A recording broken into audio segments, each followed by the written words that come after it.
The footman's white glove reached past Clara's shoulder and lifted her plate while her fork was still in her hand.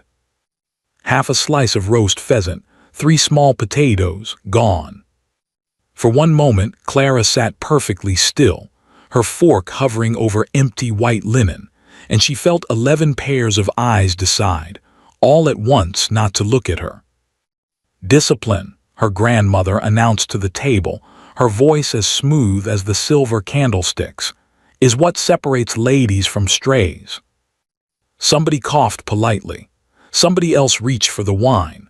Down the long table, laughter started again, careful and thin, the way laughter sounds when everyone has agreed to pretend nothing happened. Clara lowered her fork. She folded her hands in her lap. She had learned in 7 years at Harrington Hall that hunger was quieter when you sat very still. And then she heard it. The soft scrape of china sliding across linen. A plate, a full plate, untouched, still warm, the smell of roasted pheasant rising from it like a small miracle, came to a stop directly in front of her. Clara looked up. The Duke of Ashworth was not looking at her. He was looking down the table at her grandmother, and though his voice was calm, it carried to every corner of the dining room. "Then I must be a stray as well, Lady Harrington," he said, "because I find I have no appetite for discipline tonight." The silence that followed was not polite. It was the silence of a room where something had cracked. Clara had not even wanted to come down to dinner. That morning, her grandmother had made the rules very clear. You will wear the gray dress. You will speak only when spoken to. You will remember that this dinner is for Diana. Everything at Harrington Hall was for Diana. Diana, with her golden curls and her new gowns from London. Diana, who was 19 and beautiful, and as their grandmother liked to say, the future of this family. Tonight the Duke of Ashworth himself had come to dine, young, unmarried, and richer than anyone in 3 counties, and the whole house had spent a week polishing itself for him. Clara was 22, and she was not the future of anything. She was the orphan, the charity case, the granddaughter who was fed and housed out of Christian kindness, as Lady Harrington reminded every guest who asked, and she made sure they asked. So Clara had worn the gray dress. She had taken the chair at the far end of the table, half hidden behind a vase of lilies. She had kept her eyes down and eaten slowly, the way she always did, because slow eating made a small portion feel bigger. Too slowly, apparently. Lady Harrington's signal to the footman had been a single lifted finger. Clara knew that finger well. It had taken away her plate 100 times before for chewing too slowly, for sitting incorrectly, for looking sullen. But it had never done it in front of a duke. That was the strange part, Clara thought, staring at the full plate now steaming in front of her. Her grandmother never made mistakes in front of important people. Never. Unless it wasn't a mistake. Unless her grandmother had wanted the Duke to see it. "Your Grace." Lady Harrington's smile did not move, but something behind her eyes did. "You are too generous. My granddaughter's habits are a private family matter. I would not have them spoil your dinner." "Nothing is spoiled," the Duke said pleasantly, "except perhaps the pheasant if the young lady lets it go cold." He turned to Clara then. For the first time, he looked directly at her. He was younger than she had expected, 30, perhaps, with dark hair and the kind of steady gray eyes that seemed to weigh everything they touched. Everyone had spent the week talking about his fortune. No one had mentioned his eyes. "Please," he said quietly, "eat." Clara's hands were trembling. She was aware of Diana, 3 seats away, staring at her with an expression that was no longer sisterly. She was aware of her grandmother, at the head of the table, holding her smile the way a soldier holds a sword. She picked up her fork, she ate. The pheasant was the best thing she had tasted in 7 years, and she hated that her eyes burned while she ate it. Conversation limped back to life around the table. The vicar's wife praised the lilies. Diana, recovering quickly, leaned toward the Duke with her prettiest laugh and asked whether it was true that Ashworth Park had 200 rooms. 206, the Duke said, most of them empty. How sad, Diana breathed, for a house to be so empty. Yes, he said, but when he said it, he was not looking at Diana.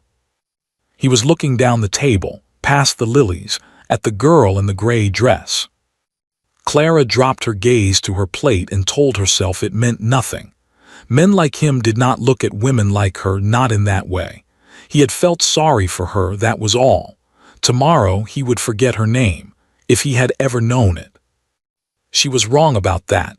He knew her name very well. Dinner ended. The ladies withdrew. Clara was sent upstairs before the tea was poured. You have had a long day, her grandmother said, which meant you have been seen enough. But Clara did not go straight to her small room at the end of the corridor. She stopped on the landing in the dark, because the front doors were open below and the Duke's carriage had come around, and she wanted, foolishly, childishly, to see him one more time. He stood in the lamplight, pulling on his gloves.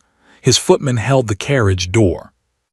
And then the Duke said something that Clara would turn over in her mind all night, something quiet, meant for the footman alone. But the entrance hall was made of stone, and stone carries voices upward. Send word to London tonight, the Duke said. Tell them I have found her. The footman glanced up at the great house. And your grace, is it as they said? The Duke was silent for a moment. When he answered, his voice had gone hard. No, he said, it is worse. That girl is in far more danger than we were told. He climbed into the carriage. The door closed. The horses pulled away into the dark.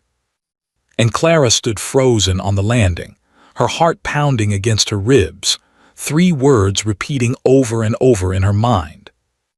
I have found her. The Duke of Ashworth had not come to Harrington Hall for Diana. He had come for her asterisk. Clara did not sleep that night. She lay in her narrow bed at the end of the corridor, the room that had once belonged to a lady's maid, and stared at the ceiling while the Duke's words circled in her head like birds that would not land. I have found her. She is in far more danger than we were told. By morning she had almost convinced herself she had misheard. Stone halls play tricks. Tired minds play worse ones. Perhaps he had said something else entirely. Perhaps he had been speaking of someone else. Because the alternative made no sense. Nobody looked for Clara. Nobody had looked for her in 7 years. Not since the winter her father died and she had arrived at Harrington Hall with 1 trunk, 1 doll, and a black ribbon in her hair. She had been 15 then, old enough to remember a different life, old enough to remember a father who had laughed loudly and let her read at the breakfast table, and a house by the sea where nobody measured her portions. Old enough to remember her grandmother's very first words to her, spoken in the great cold entrance hall while the servants carried her trunk upstairs. In this house, child, we have rules. You will find that everything goes gently for those who follow them. Clara had followed them, all of them, and nothing had ever gone gently. The rules of Harrington Hall were never written down, but Clara could have recited them like a catechism. Breakfast was served at 8. Clara's breakfast was served at past, whatever remained. Tea and toast most days, on good days an egg. New gowns came twice a year for Diana. Clara received Diana's old ones, taken in at the waist and let down at the hem, always 1 season out of fashion, always in colors that had suited Diana and made Clara look like a shadow. When guests came, Clara was introduced last, if at all.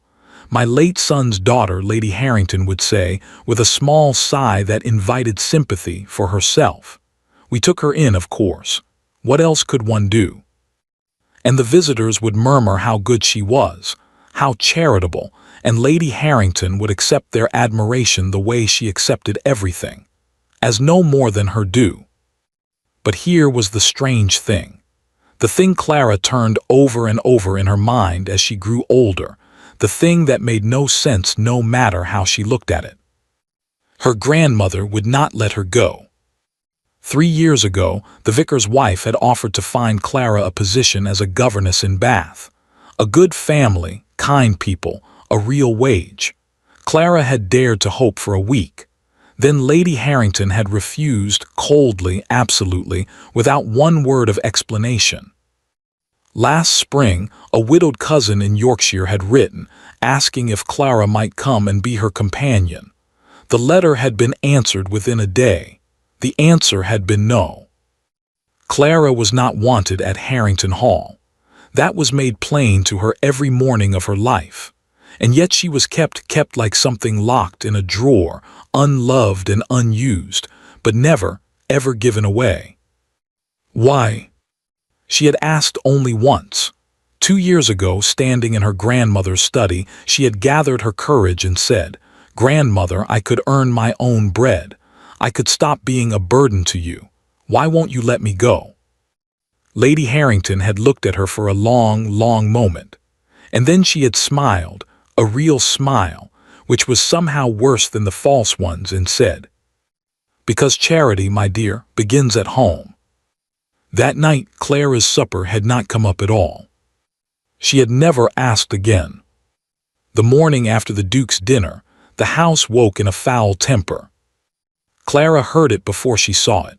Doors closing too hard, a maid crying in the back stairwell, Diana's raised voice behind the morning room door. She caught only pieces, humiliated me in front of him, that little gray mouse. "You promised me, grandmother, you promised." And then her grandmother's voice, low and cold, the voice that ended all arguments. "He will come back. Men always come back to look at a pretty thing, and when he does, she will not be at that table. Now stop crying. Your face swells when you cry." Clara stepped away from the door and went down the servants' stairs, her heart drumming. She will not be at that table. So that was to be her punishment for the Duke's kindness. She would simply be erased. It was almost funny, she thought. He had given her a plate, and it would cost her a place at the table. In the kitchen, the cook pretended not to see her, the safest thing to do on days like this. But old Mrs. Pott did not pretend. Mrs. Pott had been housekeeper at Harrington Hall for 40 years. She was small and round and gray, and she was the only person in the house who ever said Clara's name as though it were simply a name, and not an apology. Now she pressed a warm bundle into Clara's hands, bread, cheese, a slice of cold pie wrapped in a cloth, and glanced at the door. "Eat it upstairs, quick, before anyone." "Mrs. Pott," Clara's voice came out steadier than she felt. "Last night the Duke of Ashworth said something as he was leaving. He said he had found me as though someone had been searching." She watched the old woman's face. "Why would anyone search for me?" The change was instant. Mrs. Pott went white, truly white, the color of cold ash, and her hands closed hard around Clara's wrists. "You heard wrong," she whispered. "I did not." "Then forget it. Forget it, child, for the love of heaven." The old woman's eyes darted to the door, to the window, as though the walls themselves reported to Lady Harrington. And perhaps they did. "You don't understand what house you're living in." "Then help me understand." Clara leaned closer. "Mrs. Pott, please. 7 years I have followed every rule. I have been hungry and silent and grateful, and I don't even know what I am being punished for. You've been here 40 years. You knew my father. You know why she keeps me here, don't you? You've always known." For a moment, Mrs. Pott said nothing. Somewhere above them, a bell rang, Lady Harrington's bell, sharp and impatient, and the old housekeeper flinched like a woman waking from a dream. She let go of Clara's wrists. She turned to go, and then at the kitchen door she stopped. "They made me swear on the Bible the day you arrived. she said, so quietly Clara barely caught it. So I'll say only this, and I'll deny I ever said it. She looked back, and there were 40 years of secrets in her face. There is a reason you are kept in this house, Miss Clara, and it is not charity. Your grandmother is not ashamed of you. Mrs. Pott drew a breath. She is afraid of you. The bell rang again, furious now. And Mrs. Pott was gone, up the stairs, leaving Clara alone in the kitchen with a bundle of bread and cheese in her hands, and a question that changed the shape of everything. What could a starving girl in a gray dress possibly have that frightened the most powerful woman in the county? The Duke of Ashworth came back 4 days later. He came, as Lady Harrington had predicted, and the house rose to meet him like a tide. Fresh flowers in every room, Diana in a new blue gown that had cost more than a servant's yearly wage, the good silver, the good china, the good smiles. And Clara, as promised, was nowhere to be seen. She had been given her instructions the night before, delivered by her grandmother in the doorway of her small room, without so much as a good evening. His Grace dines here tomorrow. You will keep to the east wing. You will not come down. If you are seen at a window, if you are heard on a stair, if you so much as breathe in that man's direction, you will spend the winter with no fire in this room. Do I make myself understood? Yes, grandmother. The door had closed. Clara had sat down on her bed and, to her own surprise, laughed one small, tired laugh in the dark. The winter before, she had had no fire in her room either. Her grandmother had simply never noticed, or never cared. But something had changed in Clara since the night of the dinner. The words she was not supposed to have heard, "I have found her asterisk," and the words Mrs. Pott had refused to explain, "She is afraid of you," had lit a small, stubborn flame inside her that no rule could reach. For 7 years she had been a mouse, quiet, grateful, invisible. But nobody searches for a mouse, and nobody fears one. She kept to the east wing, exactly as ordered. What her grandmother had forgotten, because her grandmother never read, was that the east wing held the library. It was the one room in Harrington Hall that belonged in any true way to Clara. Nobody else ever entered it. The fires were never lit there, the dust lay soft on the shelves, and the tall windows looked out over the rose garden. Clara had spent 7 winters reading there in her coat and gloves. It was cold, but it was hers. She was curled in the window seat that afternoon, deep in a book of her father's old favorites, when the door opened behind her. "I was told," said a voice, "that this house had no library worth seeing." Clara shot to her feet so quickly, the book tumbled to the floor. The Duke of Ashworth stood in the doorway, alone. "Your Grace," her heart was hammering, you should not be here, that is," she caught herself. "One did not tell a duke where he should be. I mean, the family is in the drawing room. If you've lost your way, I can." "I have not lost my way." He stepped inside and closed the door halfway, enough for privacy, not enough for scandal, and the care he took over that small distance told her he had thought about it. "Your cousin is playing the pianoforte. I found I needed some air, and your grandmother assured me there was nothing in the east wing but dust and old paper." He bent, picked up her fallen book, and looked at the spine. "The Voyages of Captain Harwood," something flickered across his face. "My father had this exact edition. He used to read it aloud." He held it out to her. "It is not a common book." "It was my father's," Clara said. "It's the only one of his I managed to keep. The rest were sold when—" She stopped, careful. "It's not a common book, as you say." The Duke was watching her with those steady gray eyes, and Clara had the strangest feeling, the same feeling she'd had at dinner, that he was not discovering her but confirming her. The way a man checks a map against a coastline he has already studied. "You are not at the drawing room today, Miss Clara," he said. "I am unwell." She said it flatly, so he would hear the lie and know it was not hers. Of course.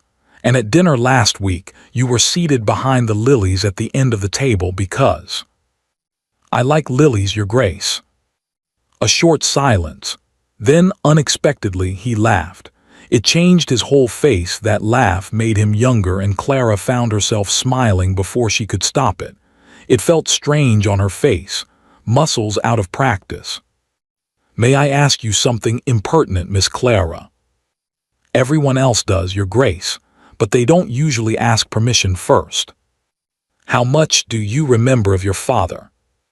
The smile faded from her lips.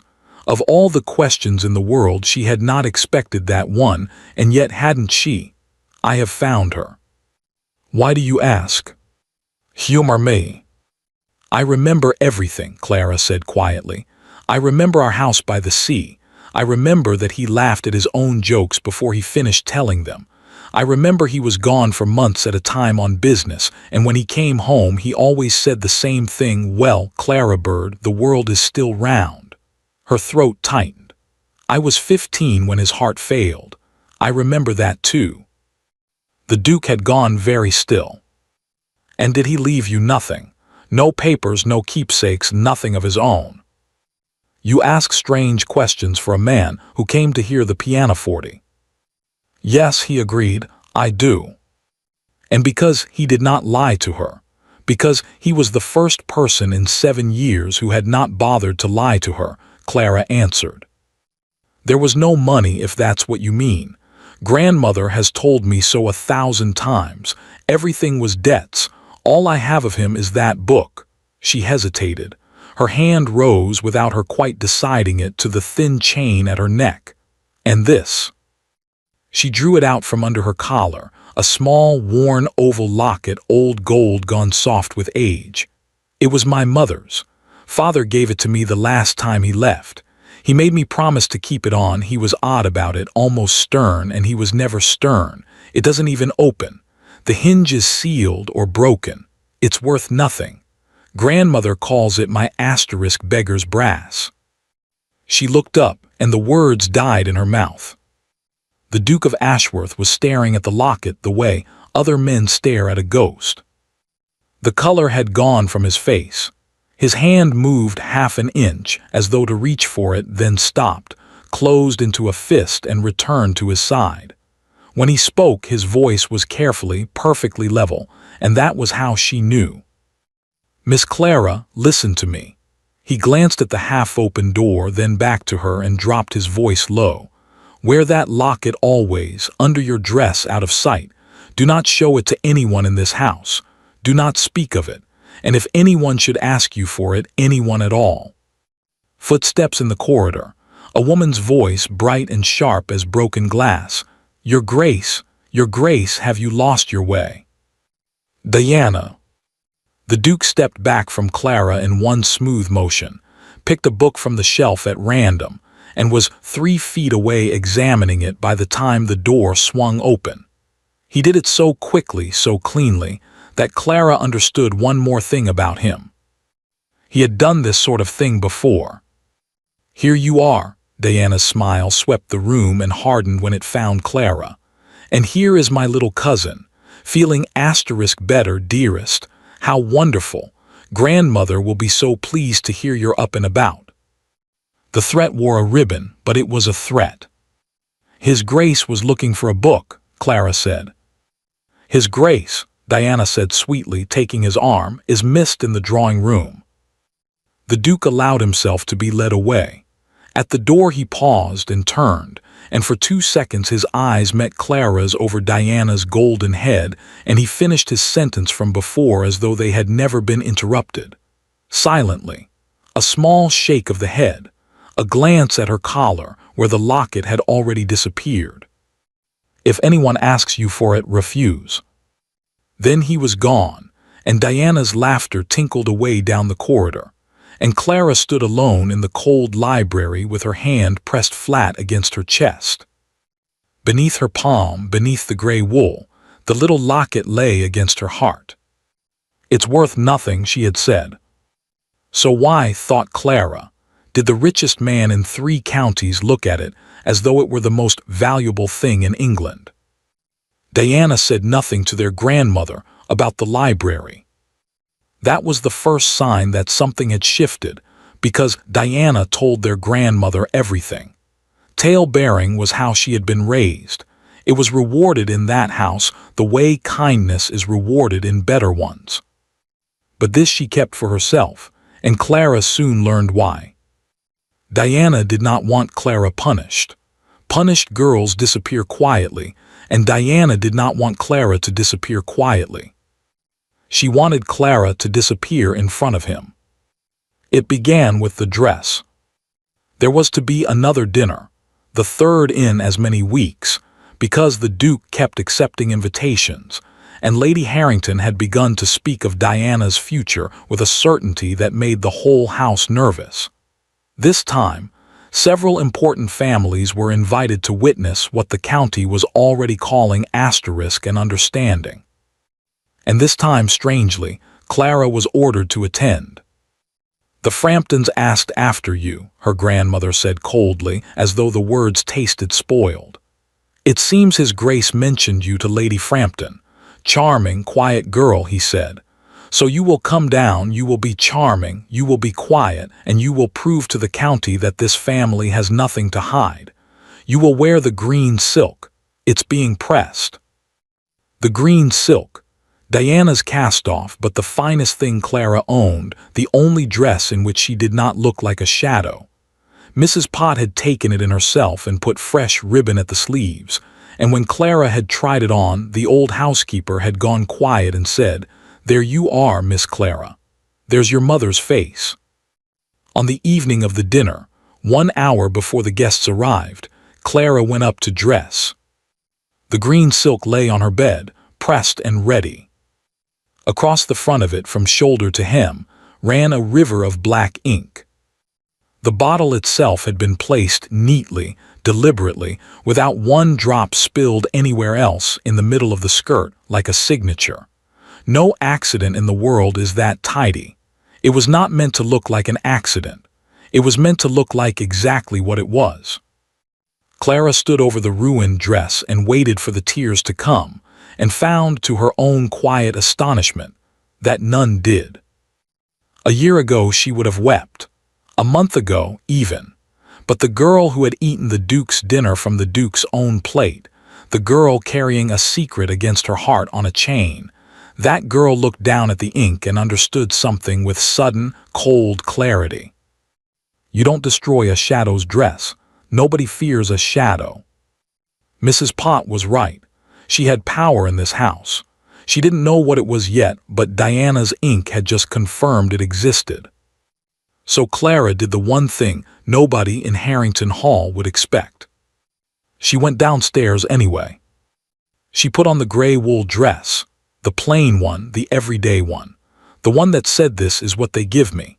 And she walked into that glittering drawing room at 5 minutes past the hour, head high, and she watched her grandmother's face freeze and Diana's mouth fall open, because a girl in gray wool among silks tells a story, and every guest in that room could read it. "Clara, dearest," her grandmother's voice could have frozen the fire in the grate, "you were to wear the green." "The green met with an accident, grandmother," Clara smiled pleasantly. "Ink, a whole bottle. You may see it yourself after dinner. It's really quite remarkable how it happened. But I knew you would rather I came down poorly dressed than insult your guests by hiding upstairs. This family has nothing to hide." Her grandmother's own words, handed back to her in front of the county with a curtsy. Somewhere near the fireplace, someone made a small sound, a laugh, quickly strangled by a cough. Clara did not need to look to know it was the Duke. Diana's face had gone from white to scarlet, and when the party moved in to dinner, the Duke offered his arm, as rank demanded, to Lady Harrington. But at the table, in front of Lady Frampton and the vicar and all the silk in the county, he turned to Clara in the gray wool dress and spoke to her as though she were the guest of honor. Her father's books, the sea, Captain Harwood's voyages. He asked her opinions, and then This was the thing no one in that house had ever done. He listened to them. Diana played the pianoforte after dinner, brilliantly, desperately. The Duke applauded politely and asked Clara whether she played. "No, Your Grace. My education ended at 15. "Odd," said the Duke to no one in particular, cracking a walnut. "I understood there was money set aside for it." He said it lightly, idly, the way a man drops a coin down a well just to hear how deep it goes. Clara saw it strike bottom. She saw her grandmother's fan stop moving, saw the old woman's ringed fingers go rigid against the black lace of her skirt, saw, for one unguarded instant, something in Lady Harrington's eyes that Clara had never seen there in 7 years. Fear. Then the fan resumed and the moment closed over like water. "Your Grace has been misinformed," Lady Harrington said smoothly. "My son died in debt. It is a family sorrow. We do not speak of it." "Forgive me," said the Duke and smiled and cracked another walnut. But he had not been misinformed, and now everyone at that table knew it, most of all Clara. Retribution came the next morning, and it came wearing Diana's sweetest smile. "Grandmother says you're to make yourself useful since you're so fond of being seen asterisk," Diana announced at the door of Clara's room. "The study is to be turned out and cleaned before Michaelmas. Every shelf, every cupboard. Grandmother has gone to Lady Frampton's for the day, and I am not to touch dust in my condition. She was not in any condition unless spite counts. So it falls to you. Meg will help you with the heavy things." Punishment dressed as housekeeping, a day on her knees in her grandmother's study. Diana delivered it with relish and flounced away, satisfied. It was, though neither of them knew it yet, the worst mistake Diana would ever make. Lady Harrington's study was the one room in the house that was always locked. The maids cleaned it once a season, under supervision. Clara had been inside it perhaps 5 times in 7 years, always to stand on the carpet and receive judgment. Now she knelt in it alone, sleeves rolled, washing the shelves, while Meg the housemaid hauled the curtains down to beat them outside. It happened because of a mouse.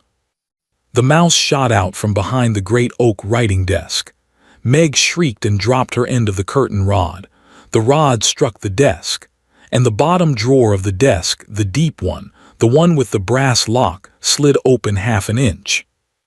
Not because the rod had broken it, because it had been unlocked all along and merely stuck, perhaps for years, the one drawer in the one locked room, and the key had not been needed after all. "Oh, miss, I never," Meg was babbling, terrified. "I'll fetch the—" "Take the curtains down to the yard," Clara heard herself say, in a voice that was calm and did not seem to be entirely her own. "I'll see to the desk. Go on. You've done nothing wrong." Meg fled gratefully. And Clara, who had followed every rule for 7 years, knelt in front of her grandmother's desk, took hold of the brass handle and pulled the drawer open. It was full of letters, dozens of them, neat bundles tied with black ribbon stacked with an old woman's terrible tidiness, years and years of them, the paper at the bottom gone yellow, the paper at the top still white. Every envelope had been slit cleanly open.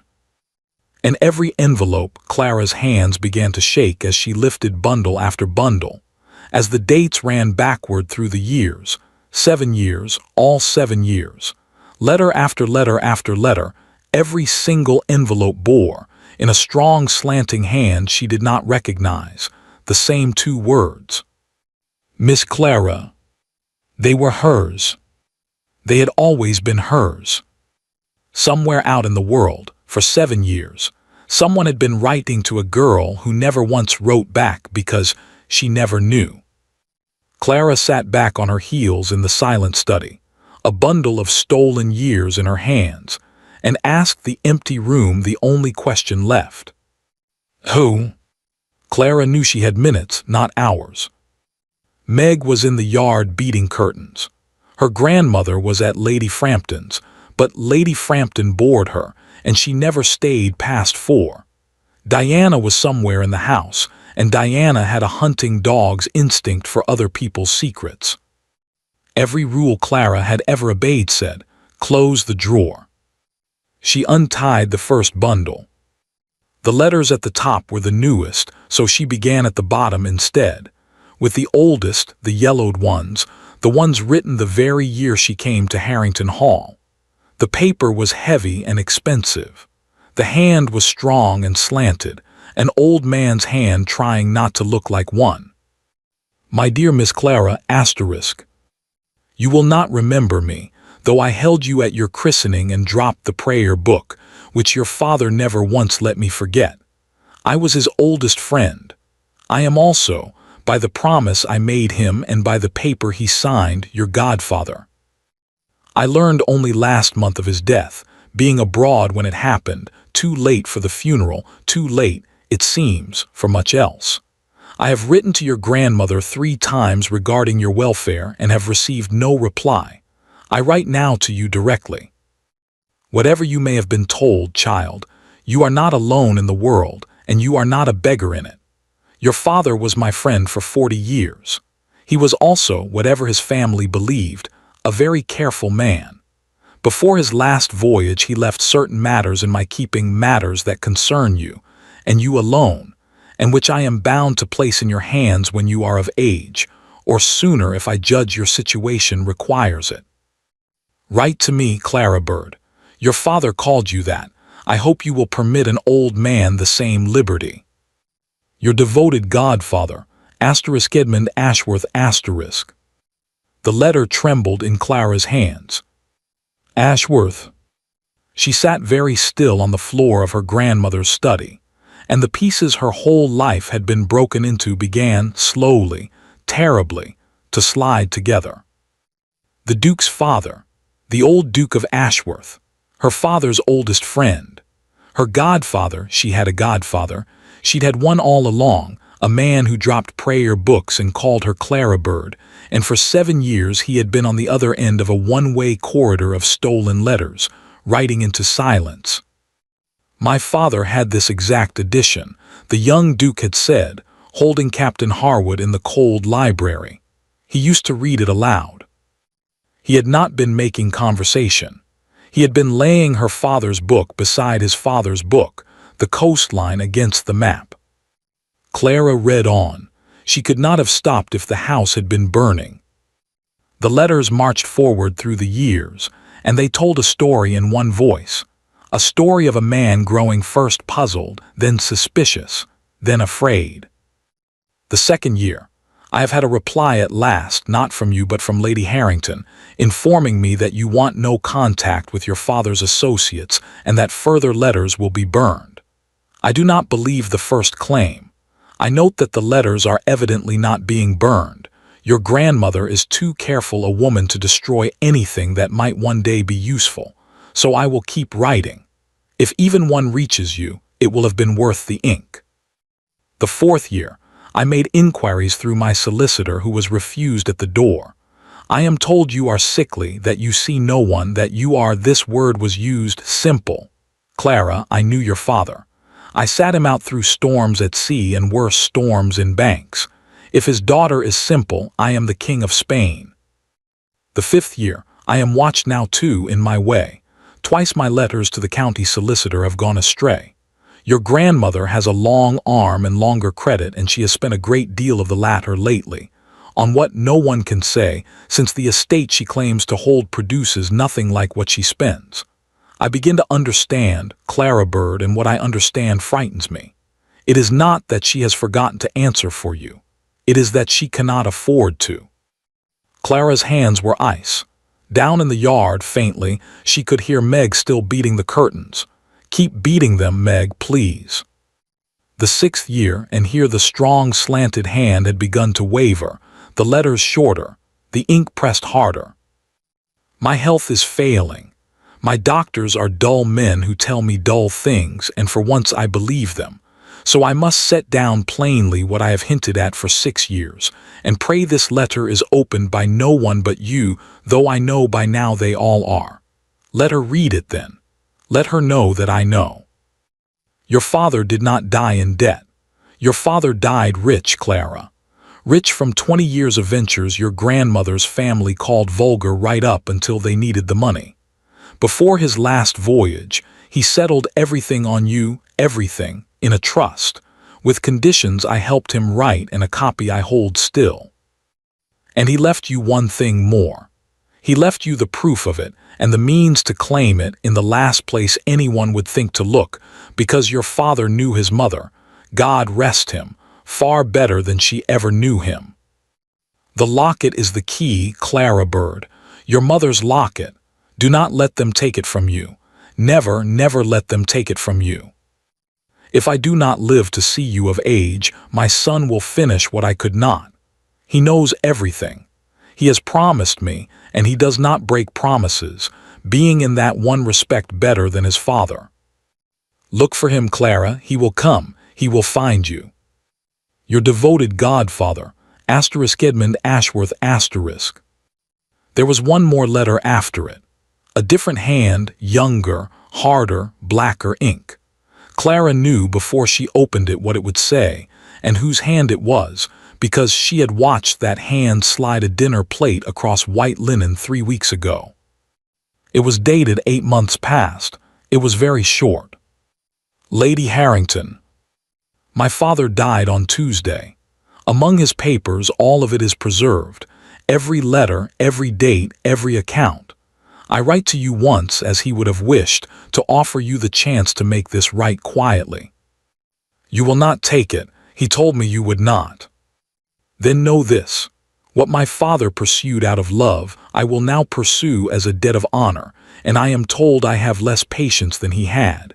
You have something that belongs to Miss Clara. Miss Clara has something that belongs to her. I intend that the two shall be united. I do not make threats, I make appointments. Ashworth. I do not make threats, I make appointments. Clara pressed the letter to her chest and laughed and wept at the same time, silently, kneeling on her grandmother's carpet because the dinner. He had not come courting Diana at all. The invitation, the pheasant, the plate sliding across the linen. The Duke of Ashworth had walked into this house keeping a dead man's promise, and Lady Harrington had risen to greet him with her best silver, never dreaming that she herself had received his appointment 8 months before, opened it, read it, and filed it in a drawer with everything else, because Edmund Ashworth had been right about her to the very end. Your grandmother is too careful a woman to destroy anything that might one day be useful. Her carefulness had just become Clara's evidence. 7 years of it, tied in black ribbon. Clara knelt in the ruins of every lie she had been fed. There was no money. You are a burden. Charity begins at home. And felt the locket burning against her skin like a live coal, and understood at last why a starving girl in a gray dress could frighten the most powerful woman in the county. Because the girl was not a charity case. The girl was the heiress, and the whole house was living on her inheritance. She never heard the study door open. Well, said Lady Harrington from the doorway. Clara's blood stopped. Her grandmother stood perfectly composed in her black afternoon silk, gloves still on, bonnet still on, home early from Lady Frampton's, and her eyes traveled slowly, almost peacefully from Clara's face to the open drawer, to the letters scattered on the carpet like the feathers of a shot bird. Meg let a mouse frighten her, I suppose, Lady Harrington said. I must remember to dismiss her. She stepped inside. She closed the door behind her. The key turned in the lock with a small, neat, terrible click. Now then, Clara. Her grandmother drew off her gloves, one finger at a time. It seems you can read after all. Shall we discuss what happens to girls who open other people's drawers? Lady Harrington did not shout. That was the thing Clara would remember afterward, that her grandmother never once raised her voice. She laid her gloves on the desk, smoothed them flat, and looked down at the letters on the carpet the way a housekeeper looks at a stain. Sit down, Clara. I'll stand. Sit asterisk down. Clara sat. 22 years old, and the habit of obedience folded her into the chair before her mind could object. She hated herself for it. Her grandmother saw the hate and smiled. You've read them then, all of them. Lady Harrington moved slowly around the desk. Of course you have, you're his daughter. He could never leave anything alone either. She lowered herself into the great chair behind the desk, unhurried, a queen returning to her throne. Very well. You've been playing at discovery all afternoon. Ask your questions. You will never have another chance, so I advise you to make them good ones. And Clara understood with a chill why her grandmother was so calm. She doesn't think it matters. She doesn't think I can do anything at all. Is it true? Clara's voice came out low. The money, the trust, is it true my father died rich? Father, Lady Harrington said, died vulgar asterisk. There is a difference, though the bank refuses to recognize it. She folded her hands. He was offered everything a gentleman's son could want. A commission, the church. A respectable marriage. I had 3 arranged before his 20th birthday. He refused them all and went into asterisk trade asterisk. She pronounced the word the way other people pronounce a disease. Ships, cargo, warehouses in Bristol that smelled of tar and foreigners. His father forbade it. He went anyway. His father cut him off. He thrived. Do you know what it is, Clara, to be humiliated by a son's success? To have the county whisper that the Harringtons sneered at trade until trade made their boy richer than the lot of them. So the sin, Clara said slowly, was that he was right. Something flickered across the old woman's face, the first crack in all those years of porcelain. The sin was that he married asterisk, some merchant's daughter with sea air in her manners and one locket to her name. And when they were both dead, she first, then him, hearts, both of them, weak hearts run in vulgar blood. Do you know what he left me? His own mother. She leaned forward, and her voice dropped to something almost intimate. A asterisk stipend, a managing allowance. I was to be the paid caretaker of his brat, funded quarterly, audited annually, until the girl came of age at 25 or married, and swept the whole fortune off to whatever nobody she chose. My son put me on wages, Clara, in my own family. That was his gratitude. So you buried the will. I managed the situation. Lady Harrington sat back. The solicitor who held the local copy was elderly and agreeable. Documents are mislaid every day. The London Trust was harder. Trusts are stubborn things. They release nothing without their conditions met. But trusts also sleep, child, when no one wakes them. The trustees believe you sickly and simple and utterly indifferent to your affairs. They have believed it for 7 years because I write to them twice a year on your behalf. In a girl's hand I have had a great deal of time to perfect. The income accumulates. Loans may be raised against expectations if one knows the right dull men. And no one wakes the trust as long as you remain unmarried, unseen, and exactly what I have made you. The room was very quiet. Down in the yard, Meg had stopped beating the curtains. Diana's gowns, Clara said. The dinners, the new carriage, all of it is mine. All of it is managed asterisk, her grandmother corrected pleasantly. You've been fed, haven't you? Housed, clothed. You starved me. I asterisk disciplined asterisk you. For the first time, real feeling entered the old woman's voice, and the horror of it was that the feeling was pride. Do you imagine it was easy? 7 years of keeping you small. A girl left alone grows hopes, and hopeful girls are noticed, and noticed girls are courted, and courted girls asterisk marry, and the day you marry, Clara, the trust wakes, the accounts open, and everything I have built collapses into scandal. So no. No music masters. No seasons. No vicar's wife carrying you off to Bath. Half portions and grey wool and a shadow's manners, not cruelty, child. Precision. I kept you alive and I kept you invisible, and it worked for 7 years, and it would have worked forever. She stopped. If that man's son had not started sliding his dinner across my table. And there it was. Clara heard the one thing hiding under all that porcelain calm, the thing Mrs. Pott had named in the kitchen: fear. Old Edmund Ashworth, writing patiently into the dark for 6 years, had been an annoyance.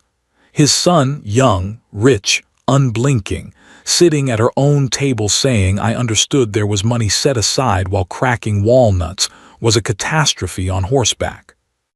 He knows, Clara said. He has his father's copies, dates, accounts. You read his letter, he told you what he intends, and you filed it in a drawer.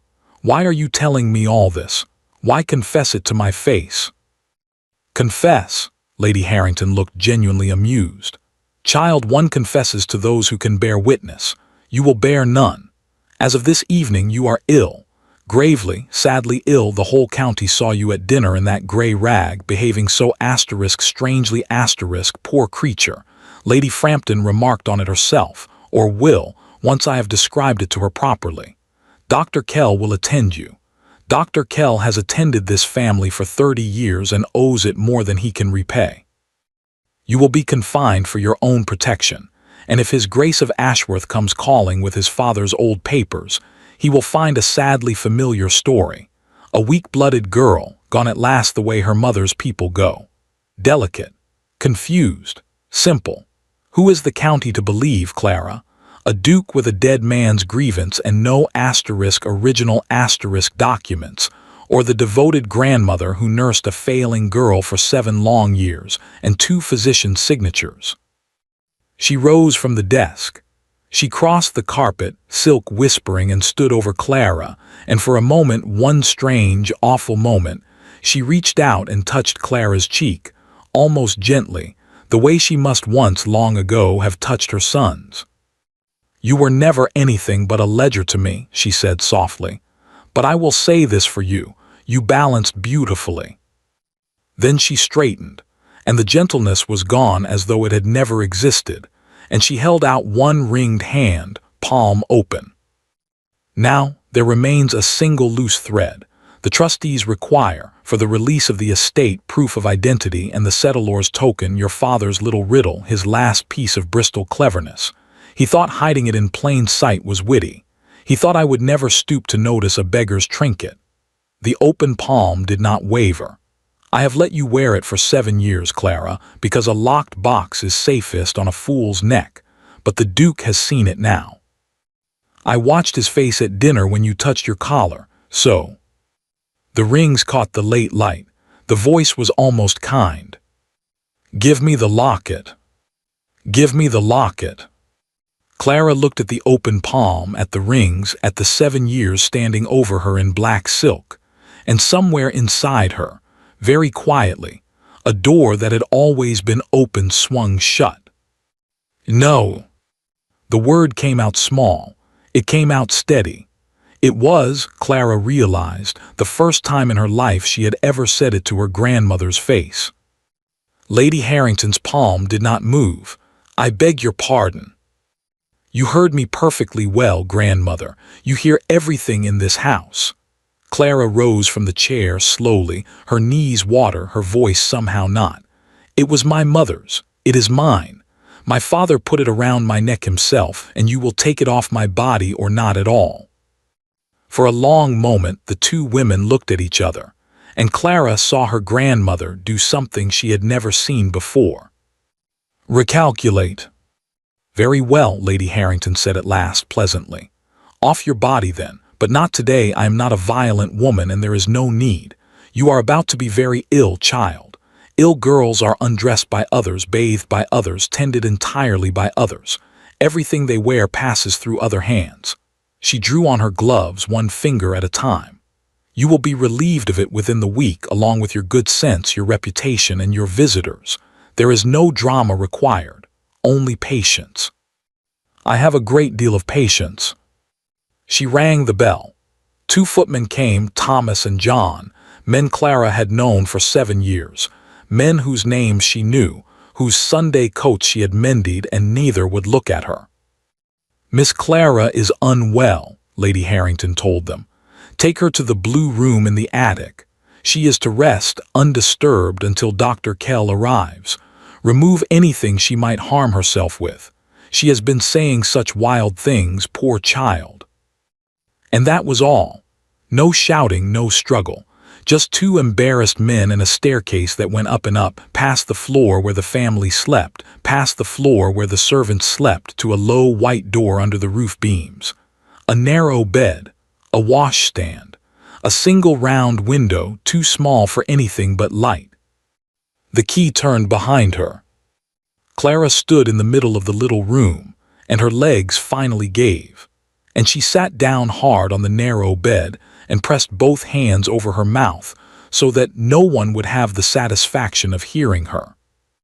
Ill girls are undressed by others. She had perhaps a day, maybe two if Dr. Kell was slow on the roads. Clara raised her head and looked around the attic room, bare walls, bare boards, one window, and then down at her own chest, where the locket lay burning against her skin. Think, Clara Bird, you are your father's daughter, think. The round window did not open far, but it opened. Below it, one story down, ran the flat lead roof of the kitchen wing, and along the edge of that roof, Clara had seen them from the garden 1,000 times, stood Mrs. Potts' geraniums. A row of clay pots, old and heavy, tended by the housekeeper on Sunday afternoons for 40 years. Nobody else touched them. Nobody else was permitted to. Diana called them the old woman's graveyard. Clara took the chain from her neck. She kissed the little gold oval once, "Forgive me, Mama. It's only for a while," wrapped it in her handkerchief, and bound the bundle tight with the ribbon from her hair. Then she reached her arm out into the cold evening air, took aim at the third pot from the left, the biggest, the one with the split rim, and let it fall. The bundle dropped, struck the soft-packed earth at the base of the geranium, and slid down between stem and clay rim out of sight. From above, nothing. From the garden, nothing. Just an old flower pot on a kitchen roof. Clara drew her head back in and closed the window, and when the maid came an hour later, a new maid, a stranger, hired that very evening, because strangers asked no questions, and took away Clara's pins and her sash and searched her collar with apologetic fingers, she found a chain's faint mark on the girl's neck and nothing on it at all. There was a necklace, the maid reported downstairs. There was, Lady Harrington agreed calmly. Search the room. They searched the room. They searched it twice. They took up the mattress and ran their hands along every beam. An old flower pot on the kitchen roof held its geranium up to the moon and said nothing. The Duke of Ashworth came to dinner 2 days later. He came because the invitation had not been withdrawn. Lady Harrington was far too careful for that. A cancelled dinner breeds questions, and questions were the one crop she had never allowed on her land. Better to seat the county, serve the pheasant, and let everyone see for themselves how serene Harrington Hall remained. The table was perfect. The silver blazed. Diana wore rose-colored silk and laughed at everything. And at the far end of the table, behind the vase of lilies, stood one empty chair. The Duke saw it before he had taken 3 steps into the room. Clara, watching nothing from her attic, she could see only sky, could not know it. But Mrs. Pott, serving that night because a footman had been dismissed, watched His Grace of Ashworth look at that empty chair the way a general looks at a map. "I hope Miss Clara is not unwell," he said when the soup came.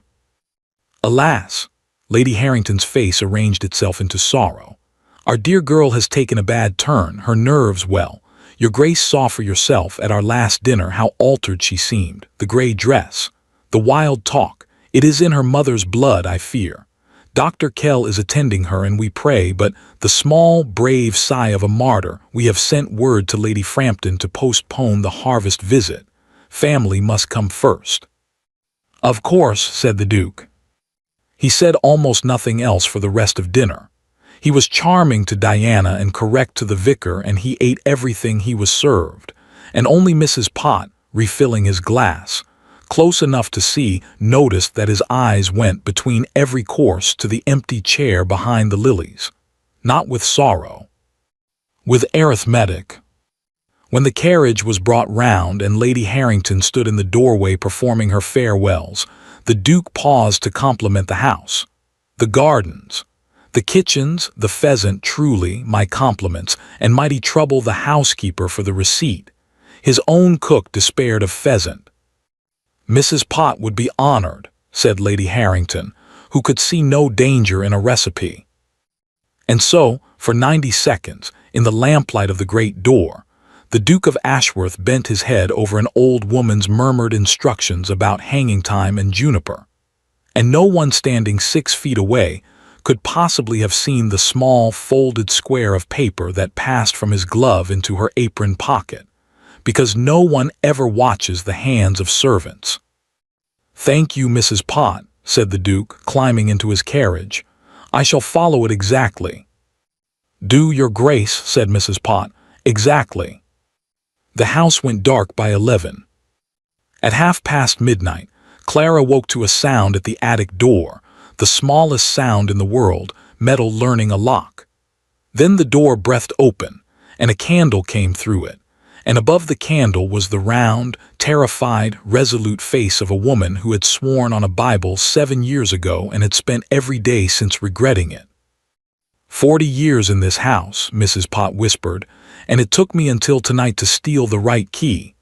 Get up, Miss Clara, dress warm, quiet as mice, now quieter." "Mrs. Pott," Clara was already up, already reaching for her shoes, her heart slamming. "They'll know it was you, she'll destroy you. She'll have to stand in line." The old woman pressed a folded square of paper into Clara's hands and held the candle close so she could read it. 6 words, in a strong black hand Clara had last seen at the bottom of a letter that made appointments instead of threats. "North fence, the elm, I'm waiting." "He's been there since 11, Mrs. Pott whispered. Now down the back stair, through the still room, out by the kitchen yard. And Miss Clara, her old hand caught Clara's sleeve and her whisper dropped even lower. "The kitchen yard. You'll pass under the flat roof. 3rd pot from the left is missing its geranium. I dug it up myself this evening and replanted it, and what I found among the roots is wrapped in oilcloth under the rim, waiting for you. Next time, child, choose the *4th* pot. The 3rd has the split rim. It drains onto the yard and I check it after every rain." Clara, halfway to the door, stopped and stared at her. "You knew all this time since when?" "Since Tuesday, when my geranium was sitting crooked." Mrs. Pott's face in the candlelight achieved something between a smile and tears. 40 years, Miss Clara, I have kept that woman's house. Did you think I wouldn't notice a change in soil? Now G.O. Clara went down the servant's stair in her stocking feet, shoes in hand, past the sleeping floors of the house that had starved her, through the still room that smelled of apples, out into the cold, wide shock of the night air. The kitchen yard, the flat roof, the 3rd pot, rim split, earth fresh turned. Her fingers found the oilcloth packet and the small, hard oval inside it, and she pressed it to her lips and slung the chain over her neck where it belonged. The moon was up. The north fence lay 400 yards off across the silvered grass, and against the black shape of the great elm, blacker still, stood a carriage with its lamps shrouded, waiting, exactly as promised, because some men make appointments. Clara gathered her skirts and ran. She had crossed half the lawn, the house behind her, the elm ahead, her whole life balanced on the length of a garden, when a shape stepped out of the shadow of the yew hedge directly into her path, and the moonlight fell full on rose-colored silk. Diana. Diana. Rose-colored silk, silver in the moonlight. She stood square in Clara's path, 10 feet away, and behind her the great dark bulk of Harrington Hall waited with all its windows like closed eyes, one scream from opening. Clara stopped dead on the wet grass. Her heart hammered so hard she could feel it in her teeth. The elm was 200 yards away. It might as well have been in France. For a moment neither of them moved. The wind stirred the yew hedge. Somewhere far off, the Duke's horses shifted in their harness. "Diana," Clara's voice came out low and even, though nothing inside her was either. "Please." "Please," Diana repeated softly. "There's a word I've never heard you say to me. 7 years in the same house, and we've never once begged each other for anything. Isn't that strange, Clara? Sisters do. Friends do. We never did." "Diana, listen to me. You don't know what she is. You don't know what she's done." "I know exactly what she's done."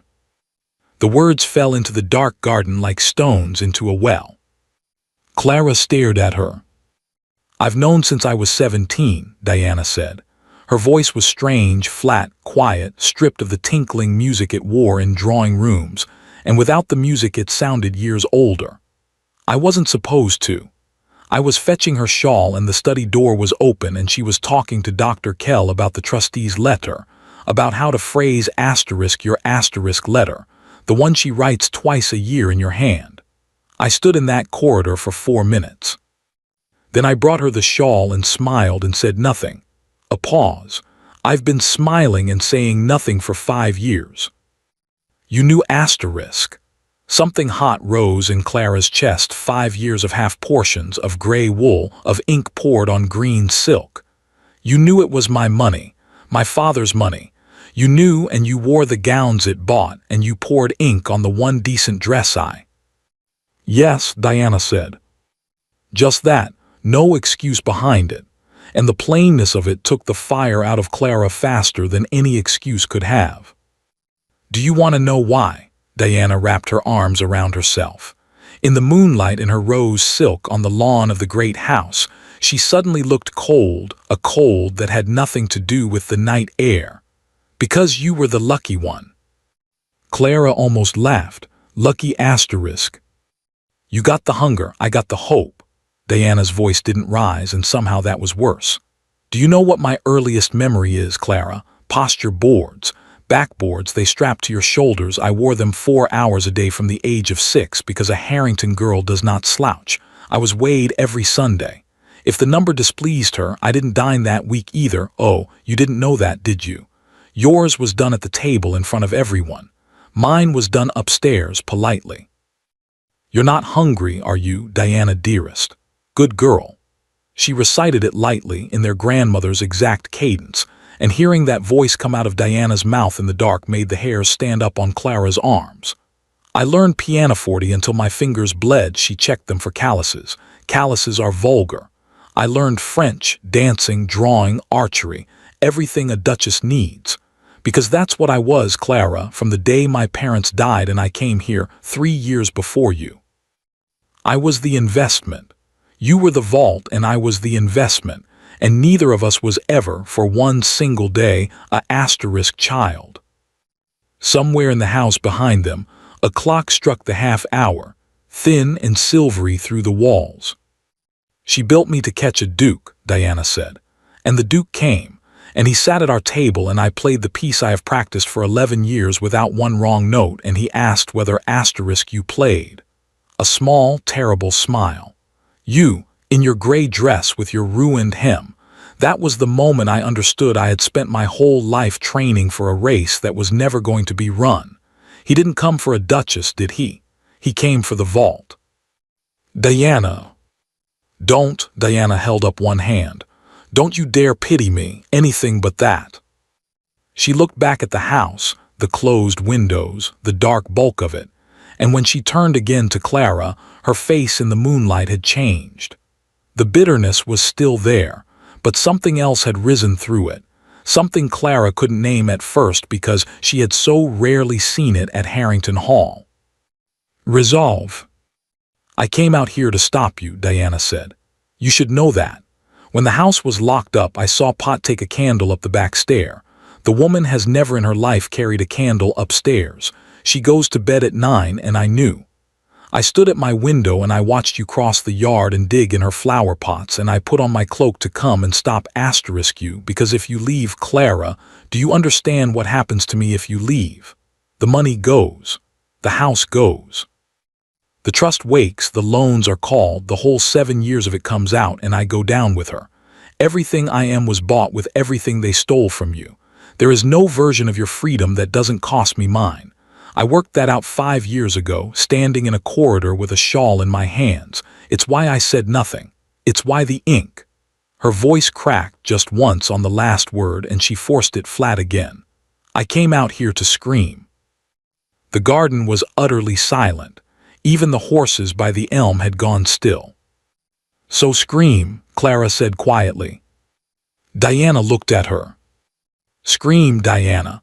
The windows will light up and the footmen will come, and I'll be back in the attic in 10 minutes, and Dr. Kell will sign whatever she puts in front of him, and you'll keep your gowns a little longer.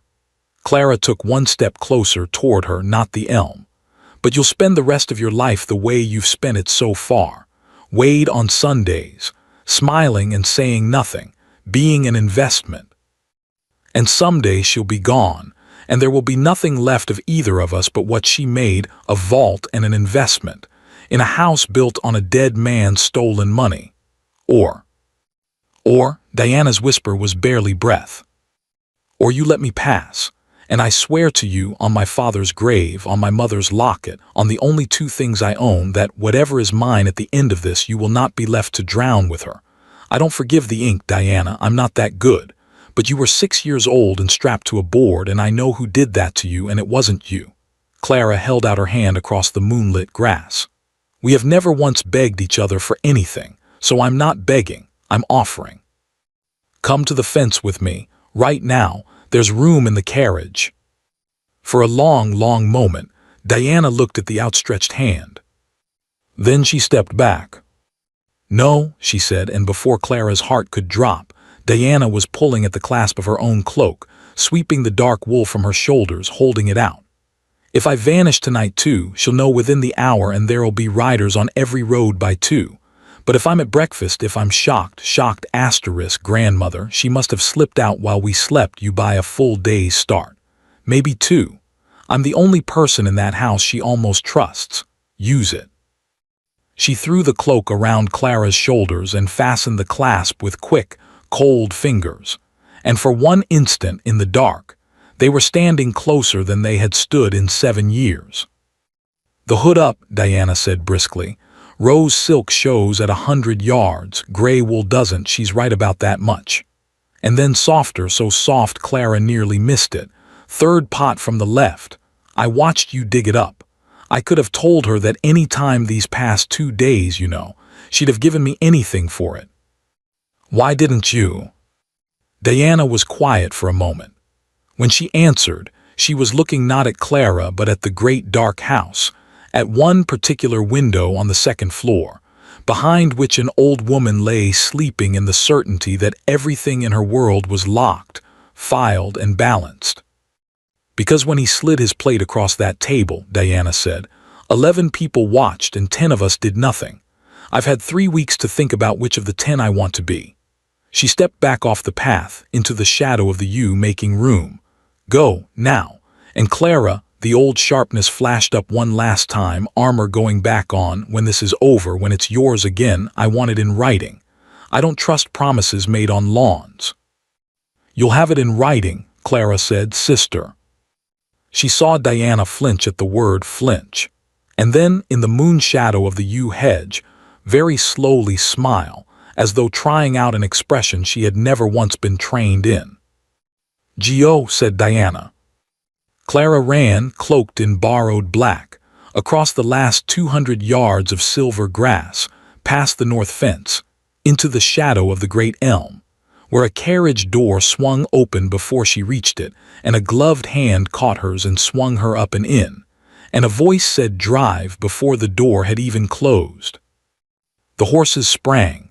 Harrington Hall slid away into the dark behind her, 7 years of it, shrinking to the size of a window, a candle, nothing. Clara sat back against the cushions, shaking, laughing, weeping all at once.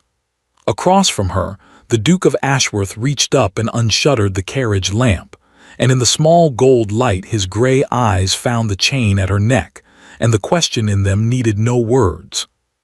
Clara drew out the locket, and laid it in his open palm. "You'd best tell me everything, Your Grace," she said, "beginning with what's inside it."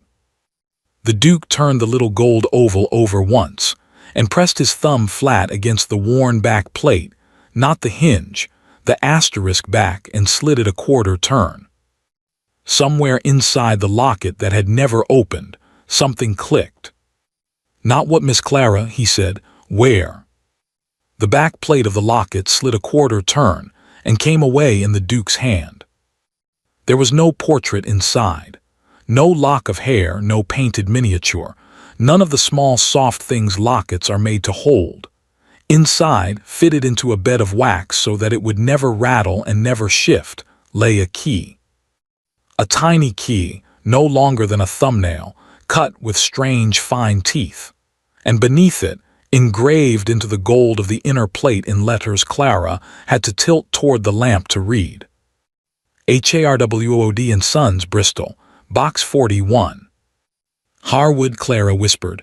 "Captain Harwood, the book was never only a book." The Duke's voice was low. "Harwood and Sons is a private bank in Bristol, old, discreet, the kind sea merchants trusted because it never asked where the money had been.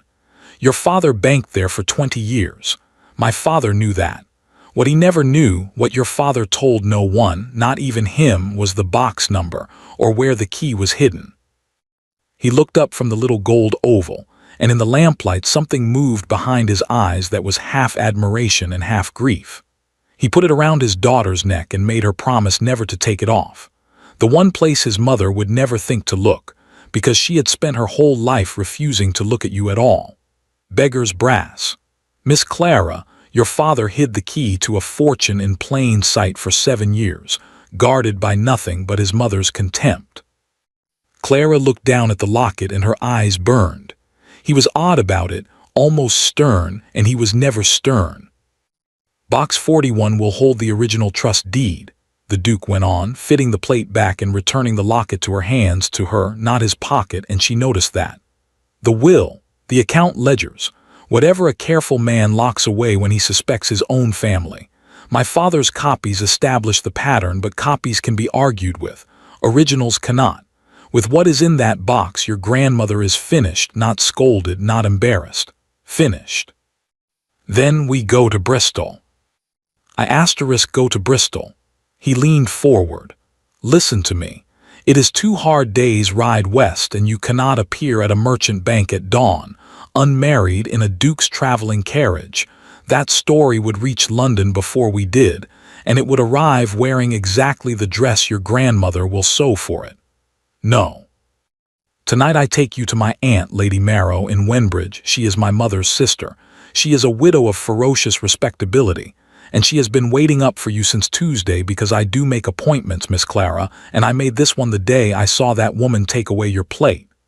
A breath of a smile there and gone. "You will be safe, chaperoned, and unimpeachable. I ride for Bristol at first light with the key and your written authority. 4 days, 5 at the worst. Then we open the box, wake the trust, and end this." 4 days. After 7 years, it sounded like nothing at all. It would prove to be everything.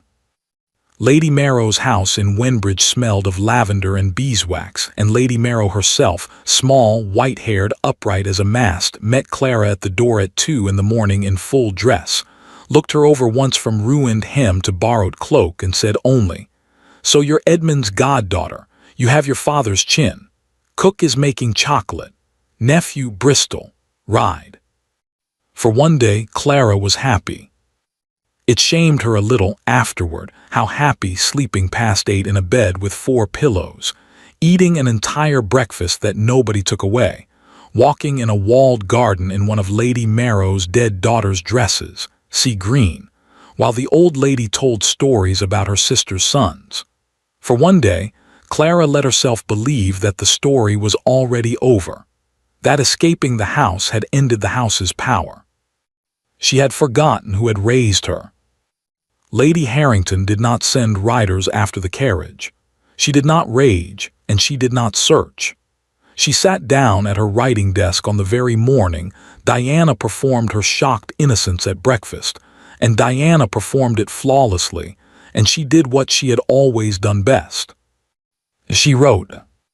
By Thursday, the county knew, from Lady Harrington's own grieving lips, in calls paid and letters sent, that poor, unstable Clara had been taken, lured from her sickbed in the night in her condition, by a man who had dined thrice at her grandmother's table under the pretense of courting her cousin. The girl was not to be blamed, of course. The girl was ill, Dr. Kell would swear to it, had sworn to it in writing, alongside a second physician, a colleague from town who had examined the patient's history most thoroughly without the inconvenience of meeting her. The papers were already before Sir William Cray, the magistrate. A grandmother's petition, that the girl be returned to her legal guardian's custody, and a commission convened to rule upon her competence. And His Grace of Ashworth, Lady Harrington was too much of a Christian to say it, naturally. She merely asked in drawing room after drawing room, with her handkerchief pressed to her lips, what sort of man spirits a disturbed young woman out of her family's care at midnight, and where, pray, is she now? And let the county's imagination do what the county's imagination always does. By Friday, the scandal reached London.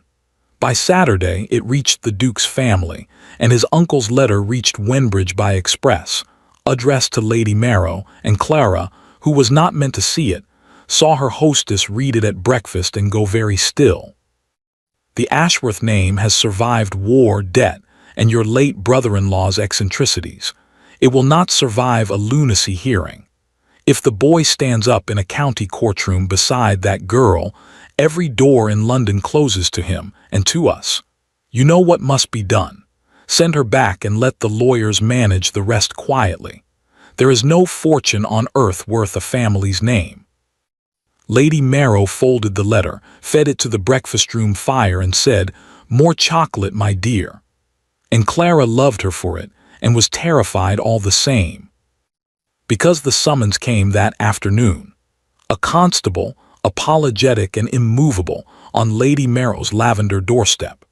Miss Clara Harrington, being subject to the guardianship of the Dowager Lady Harrington, is required to appear before Sir William Cray at the Sessions House on Monday morning, there to be examined touching the petition of her guardian Monday morning. And the Duke was in Bristol, 2 hard days' ride away, with the key around his neck now instead of hers, and no way in the world to know that the ground had been cut from under them in 5 days flat. Lady Marrow sent 3 riders west with letters. Sunday night one came back. The roads beyond Bath were drowned, a mail bridge down, the express service stopped. Of the Duke no word at all, no letter, no rider, nothing. "He will come," Lady Marrow said Monday at dawn, fastening her jet brooch like a soldier arming. "He is his father's son, he will come." But her hands, Clara saw, were not steady. The Sessions House at Wenbridge smelled of wet wool and ink. Clara sat on a hard bench in the long corridor outside the courtroom, in sea-green silk that felt like borrowed armor, and watched the county arrive to enjoy her.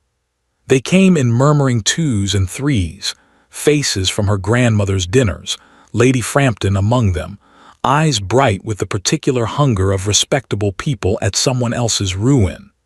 Inside, she could hear the scrape of benches.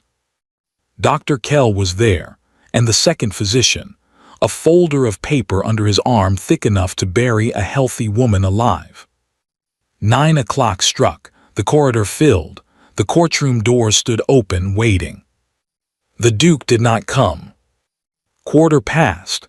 Lady Marrow sat beside Clara with her spine straight and her jaw set, and said nothing, because there was nothing left to say. 1/2 past. A clerk came out twice and looked down the corridor toward the street doors and went back in. The murmuring around them had a rhythm to it now, a rising, satisfied hum like flies. The street doors opened at 20 to 10, and Clara's heart leapt. And Lady Harrington came in. in black silk on Dr. Kell's arm, moving down the long corridor at the pace of her own funeral procession, gracious, grieved, magnificent. The crowd parted for her. Of course it parted for her. It had been parting for her for 50 years. She stopped in front of the bench. She looked at the sea-green dress for a long moment, and at the bare place at Clara's throat where Clara realized with a stab of cold. The chain no longer hung, and something in the old woman's face settled, satisfied, like an account closing. Then she bent down close so that only Clara could hear her, the corridor packed with the whole county, and the two of them utterly alone inside it. And her whisper was gentle, almost loving, the most terrible voice Clara had ever heard. "Sea green. Your mother wore sea green the one time I met her. It didn't save her either. A soft breath of lavender and dust. Look at the doors all you like, child. I taught you your whole life the one lesson that matters and you still haven't learned it. No one is coming." The clerk appeared in the courtroom doorway. Miss Clara Harrington. Lady Harrington straightened, smoothed her gloves, and smiled down at her granddaughter with all the warmth of a headstone.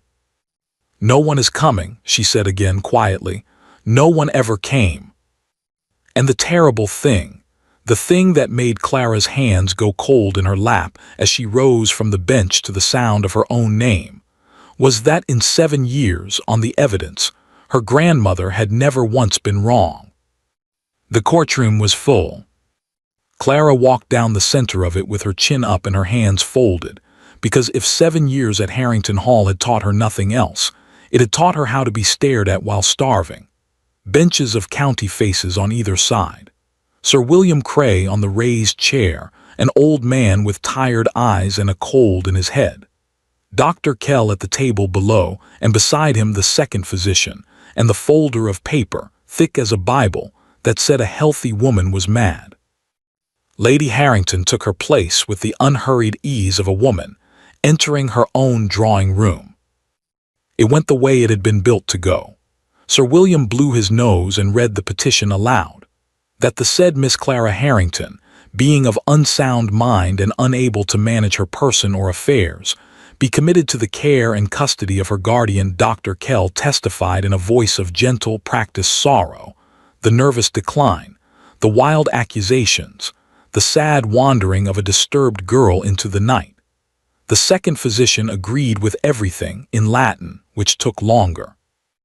"Miss Harrington," Sir William looked down at her, not unkindly over his spectacles.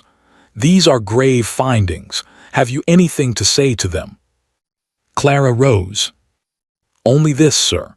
Every word said of me this morning is a lie, and the woman who purchased the lies is sitting in the second chair, and the proof of it lies in a strong box in Bristol, box 41 at Harwood & Sons, my father's bank.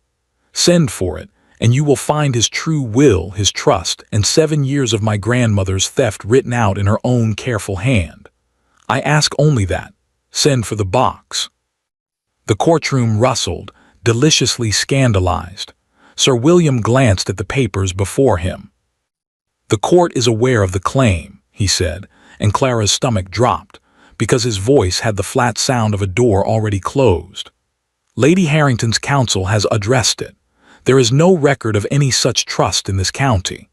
The claim rests on documents said to be held by a gentleman who," he looked at the empty doorway, and the whole courtroom looked with him, and Lady Harrington permitted herself the smallest movement of her lips, "is not present. The court cannot weigh paper it has never seen, brought by a witness who does not appear. Unless the gentleman or his documents are before me by the rising of this court, I must rule upon the evidence I have." "He will come," Clara said. "So the court was assured an hour ago." Sir William dipped his pen. "The court is still waiting. He will come." And her grandmother turned in her chair slowly, for the whole county to see her patience, and looked at Clara with an expression of such tender, public pity that it took every year of Clara's training not to weep, which was of course precisely the trap. A girl who weeps in a lunacy hearing writes the verdict herself. "No one is coming. No one ever came. Sir William signed the first page. He reached for the second. And the doors at the back of the courtroom opened. Afterward, the county never could agree on what it heard first, the doors or the mud. The Duke of Ashworth came up the center aisle of the Sessions House at Wenbridge looking like no duke the county had ever seen, hatless, unshaven, splashed to the collar. 3 days of hard road on him and a dispatch box under one arm, and behind him came a small, neat man in black whom nobody recognized. And behind asterisk him, in traveling clothes, pale as paper but with her head high, came Diana. The courtroom did not murmur, it roared. "Your worship," the Duke's voice cut through it, hoarse with weather but perfectly level. "I must beg the court's pardon for my appearance. The bridge at Bath is down. We rode around it." He set the dispatch box on the clerk's table with a thump that silenced the room and unlocked it with a small key that hung on a chain around his neck. "Ashworth, I believe the court has been discussing the state of my honor in my absence. I've brought the answer." "Your Grace," Sir William had gone very still, "the court recognizes you. What is that box?" The contents of Box 41, Harwood and Sons of Bristol, opened Saturday morning in the presence of the bank's senior partner, Mr. Price, who stands behind me and will swear to every seal. The small man in black bowed, removed into his custody and mine, and carried here by the fastest road left in England. "Your worship will find," he began to lay documents on the table, one by one, like a man dealing a hand he has waited years to play, "the original will of Clara Harrington's father, the original deed of trust, naming his daughter sole beneficiary at 25 asterisk or upon her marriage, the trustee's true schedule of the estate, which I will summarize for the county's convenience as, not debts, ledgers in the late gentleman's hand of every account, and correspondence between Lady Harrington and the deceased solicitor Mr. Grimwade, arranging, I quote the lady's own letter of March, 7 years past, that the local copies be mislaid in such a way as cannot be mended." He looked up. "My father spent 6 years asking this woman politely. I've found I haven't his patience." "Forgeries," Lady Harrington said. She said it beautifully, sorrowful, unsurprised, a grandmother watching a plot against her family unfold exactly as feared. And such was the weight of 50 years of her that the courtroom actually paused. Clara felt it sway. "Your worship, this man has compromised my granddaughter and now produces a box full of paper to purchase his respectability. Who opened this box? His banker. Who carried it? His servant. Who benefits? Himself, a fortune hunter in a duke's coat, and my poor ill girl his instrument. I will not dignify." "Grandmother." The voice came from the aisle. Diana had stepped forward. She was gripping her own hands to keep them from shaking, and she did not look at the benches, at the county she had been built her whole life to dazzle. She looked only at the old woman in black silk, and when she spoke, it was in the flat, quiet, music-stripped voice that Clara had first heard on a moonlit lawn. "You wrote the trustees twice a year in Clara's hand.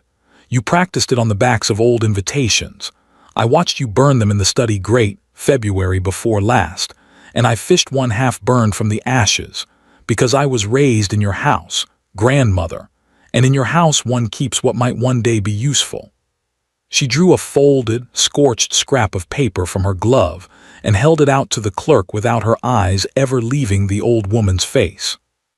"The hand on that paper will match the hand in the trustee's file, and it is not Clara's, and I will swear to where I found it. Dr. Kell has held your notes of hand for 11 years. The sum is £400. It's in the green ledger, second drawer, left side. The key is behind grandfather's portrait. And Clara," for one moment her voice cracked, and she forced it level the way she had been trained to force everything level. Clara was never mad. She was the only sane thing in that entire house. I ought to know. I helped drive her out of it. You could have heard a pin fall onto velvet. "Diana," said Lady Harrington, and for the first time in Clara's 22 years the voice failed. Not broke, failed like a rope. "Diana, everything I did, everything was for you." "No," Diana said, "it was for the house, I was furniture." Sir William Cray looked for a long time at the scorched paper, and at the documents ranked across his clerk's table, and at the banker, and at Dr. Kell, who had gone the color of tallow and was whispering urgently to the second physician, and finally at the old woman in black, around whom the courtroom air itself seemed to be emptying, the way a tide goes out. He took the petition, the one his pen had already half signed, and he tore it once lengthwise, and the sound of it was the loudest thing Clara had ever heard. "The petition is dismissed. The physician's certificates are set aside and referred with the rest of these papers to the King's Bench, as is Lady Harrington." He blew his nose and looked over his spectacles at Clara, and his tired eyes were suddenly not unkind at all. "Miss Harrington, it appears you are the most demonstrably sane person in this room. The court apologizes for the county's hospitality. You are free and, by every document before me, exceedingly rich." What happened next happened in front of 91 witnesses, was reported in 3 London papers, and was told at county dinner tables for 30 years, growing grander with each telling. But those who were truly present always insisted the truth needed no improving. The Duke of Ashworth, mud to the collar, 3 days unshaven, a scandal to look at, crossed the well of the courtroom to where Clara stood and stopped, and for a moment said nothing at all. And then, before Sir William, before Lady Frampton and the vicar and the roaring benches, before the old woman sitting motionless and finished in her black silk, he said, "Miss Clara, a month ago I watched a room full of people decide you were worth nothing, and I gave you my dinner because it was the only thing on the table that was mine to give." His voice was steady, but his hands, Clara saw, were not, and she found she loved him for the hands. "You are now, as his worship observes, exceedingly rich, and I am told half of London believes I did all this to catch your fortune. So let us be clear before witnesses. Marry me, and your money shall be locked in trust to you and your children with your own choice of lawyers. I'll sign whatever they draft and be glad of it. I want none of it. I want the girl in the gray dress who said *I like lilies,' your grace * to a man she had every reason to distrust." He held out his hand, palm up, open, the way his plate had come to her across the linen, the way her grandmother's hand had come at her demanding the locket, the same gesture, the opposite meaning, asking instead of taking. "I have loved you, I think, since the pheasant. Do me the honor, but only if you want it." The courtroom held its breath. And Clara, who had learned at that woman's table how to be stared at, and had never once until this year been asked what she wanted, by anyone, about anything. Clara laughed, through tears in a courtroom, scandalously, gloriously out loud. "Well, your grace," she said, and put her hand in his, "it seems the world is still round." They led Lady Harrington out through the side door, past her granddaughters, and the county watched her go. She went upright. She went in silence, gloves smooth, spine straight, magnificent to the last, and utterly, absolutely alone, because at the door Lady Frampton turned her face away, and the vicar's wife studied her prayer book, and the rows of silk that had parted for her for 50 years did not part now. They simply, quietly turned their backs, one bench after another, like candles going out. At the threshold she stopped. She looked back once, not at Clara and not at Diana, but at the table where the ledgers lay open in the light, all her careful, patient, balanced years spread out for strangers to read. "Everything accounted for," she said, to no one at all. Then the door closed behind her, and the two sisters stood together in the roar of the courtroom, the vault and the investment, free on the same morning, and above the noise Diana leaned close to Clara's ear and said, in a voice with the first unbroken laugh in it that Clara had ever heard from her, "I want it in writing." 1 year later, Ashworth Park had 206 rooms, and for the first time in a generation, none of them felt empty. It was late September, and the long dining table was laid for 14, which at Ashworth, under the new Duchess, meant something quite particular. It meant Lady Marrow at the foot, upright as a mast, arguing happily with the vicar about roses. It meant Mr. Price the banker, who had ridden around a drowned bridge with a dispatch box and had somehow never stopped being invited to dinner. It meant Meg, formerly of Harrington Hall, presently of Ashworth Park, promoted twice in a year and still apologizing to furniture. And it meant, at the Duchess's right hand, in the place of honor she pretended not to notice was the place of honor, an old woman with 40 years of service in her back and a lace cap that had cost more than she would ever admit. Mrs. Pott had wept for one entire day when Clara asked her to come to Ashworth. She had then packed in 40 minutes. Her geraniums had made the journey in a cart of their own. All of them, especially the third pot from the left, split rim and all, which now stood in pride of place on the south terrace and was pointed out to every single guest, whether they asked or not. There was one rule at the Duchess of Ashworth's table, and every servant in the house knew it, and it was never written down, because the rules that matter never are. No plate is taken until its owner is finished, no matter how slowly they eat, especially if they eat slowly. Diana came down from London for Michaelmas. She arrived in a whirl of parcels and gossip and a bottle-green traveling coat of extraordinary smartness, kissed Clara on both cheeks, kissed Mrs. Pott, who turned scarlet with pleasure and said, "Miss Diana, really," and announced that London was exhausting, that everyone in it was a fool, and that she had refused 2 proposals since Easter. "2," said Clara, walking her through the gallery. "The first was after my money," Diana said serenely, "which I found insulting and told him so, and also that the sum was in trust and he couldn't touch a shilling of it. You should have seen his face. It was the best evening of the season. The second was after my face, which was at least honest, but he laughed at nothing I said, and I have decided." She stopped at the tall window, looking out over the park, and for a moment the drawing-room brightness fell away and she was simply Diana, 20 years old, learning a life without a script. "I have decided I shall marry a man who laughs at what I actually say, or no one at all. I'm in no hurry. I was in a hurry my whole childhood. I've given it up." Her dowry had been settled the previous autumn from Clara's estate, drawn up by Clara's own lawyers, generous enough to raise every eyebrow in the county. Diana had received the papers, read every line twice, and sent back a 1-sentence letter that Clara kept in her writing desk and intended to keep forever. "It is in writing, and so am I. Thank you, sister." Of the Dowager Lady Harrington, the county spoke rarely, and always in the past tense, though she was not dead. The King's Bench had been patient and thorough, which is to say merciless. The estate was stripped back to its rightful line. Dr. Kell lost his license and left for the continent, and the great lady herself escaped prison only by the surrender of everything she had, which, as the whole county now knew, had never been hers at all. Harrington Hall was closed. Clara could have pressed further. Her lawyers had urged it.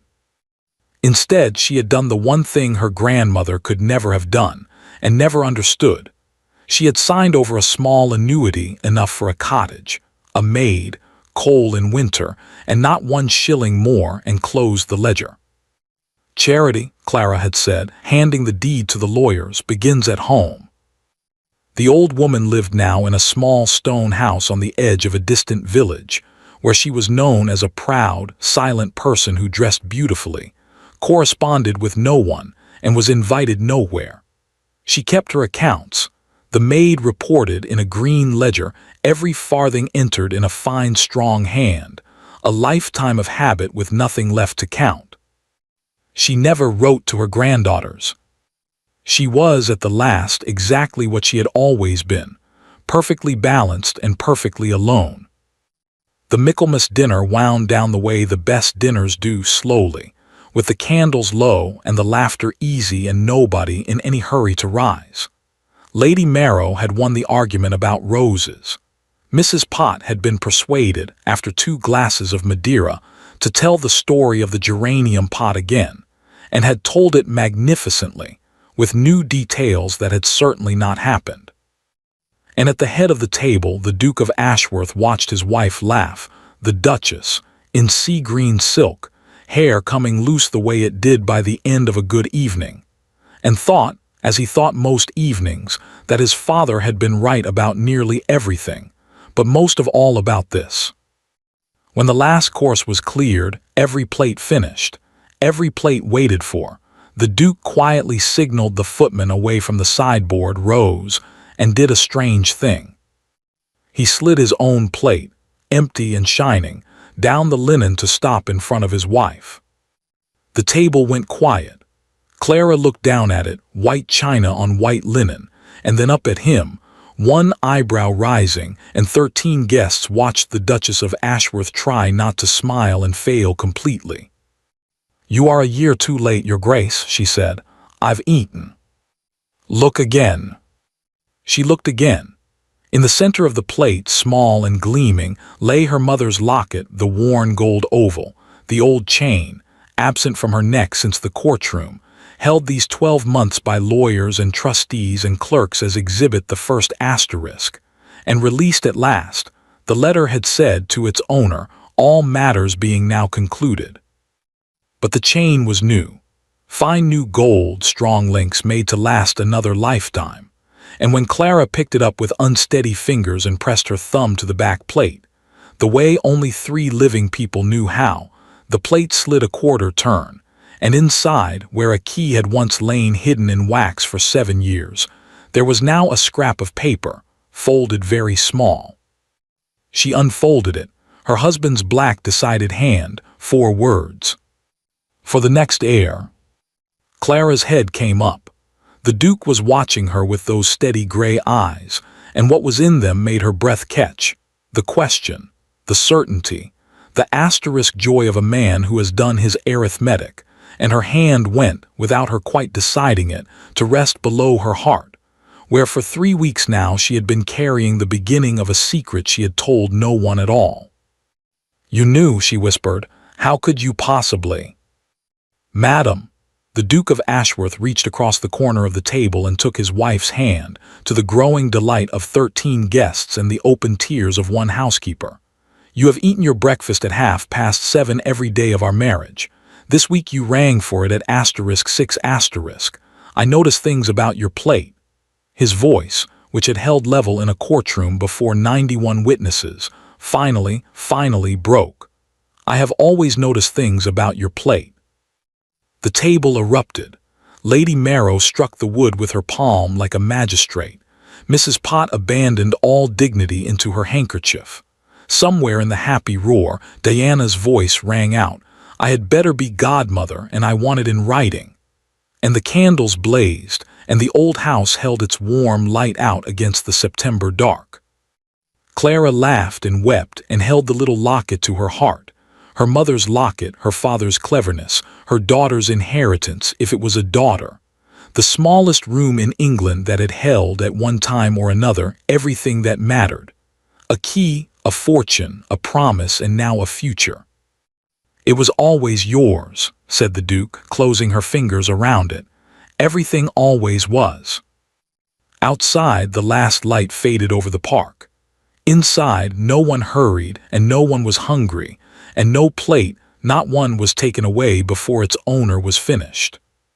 They never were again. Thank you for listening to the story all the way to the end. Please tell us which city you're watching from and what the story made you feel. Don't forget to subscribe so you won't miss new stories.